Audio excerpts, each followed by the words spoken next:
รักษาหมอนะไฟแมนรูปแบบการเก็บค่าบริการของรัฐวิสาหกิจไฟฟ้าลาวเพื่อซื้อหมอนะไฟหน่วยใหม่มาเปลี่ยนทายให้กับผู้สมใช้ไฟฟ้าในกรณีที่หมอนะไฟของทานเปเพสุดโทรมหรือหมดอายุการนำไส้ปัจจุบันหมอนะไฟที่รัฐวิสาหกิจไฟฟ้าลาวนำไส้ประกอบมี3แบบคือแบบอนาล็อกหรือแบบจานหมุนแบบดิจิตอลและแบบสมาร์ทมิเตอร์การติดตั้งการเชื่อมต่อระบบไฟฟ้าการสนองหมอนะไฟแม่นเป็นบุริมสิทธิ์ของรัฐวิสาหกิจไฟฟ้าลาวก่อนการติดตั้งหมอนะไฟทุกหน่วยจะต้องได้รับการกวดกาตามขั้นตอนเพื่อรับประกันมาตรฐานและความเที่ยงตรงในการวัดแทกพลังงานไฟฟ้า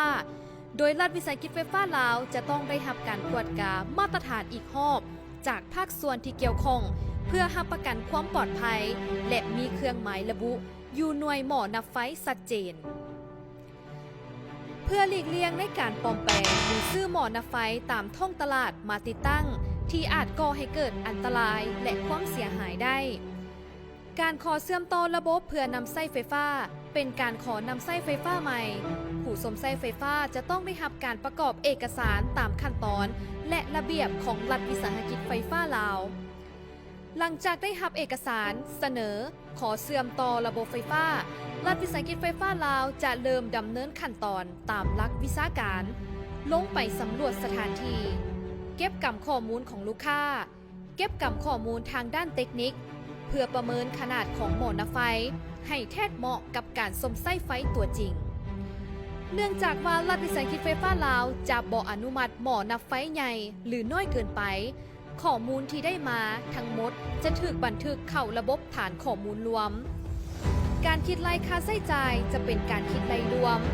ค่าวัสดุอุปกรณ์ที่จะต้องใช้ในการเชื่อมต่อไฟฟ้าคือสายกาบกระลิบต่อสายบูล่องเทปเขียนสายแป้นกระดาษลวดมัดสายหมวกกันฝนหมอนะไฟและทั้งหมดนี้คือค่าใช้จ่ายรวมเบื้องต้นของการซ่อมไส้ไฟฟ้าบ่แม่นค่าหมอนะไฟตามที่หลายคนเข้าใจฉะนั้นค่าบำรุงรักษาหมอนะไฟจึงเป็นรูปแบบการเก็บค่าบริการเพื่อติดตั้งซ่อมแปลงและบำรุงรักษาวัสดุอุปกรณ์ไฟฟ้าบ่เฉพาะแต่หมอนะไฟแต่เป็นค่าติดตั้งระบบเชื่อมต่อไฟฟ้าจากเสาไฟหาหมอนะไฟเพื่อเฮ็ดให้สามารถสนองไฟฟ้าได้ตลอดไปซึ่งรัฐวิสาหกิจไฟฟ้าลาวจะเป็นผู้รับผิดชอบเปลี่ยนแทนต่อการเปเพเสื่อมคุณภาพหรือการใช้งานบ่ได้ของอุปกรณ์ทุกอย่าง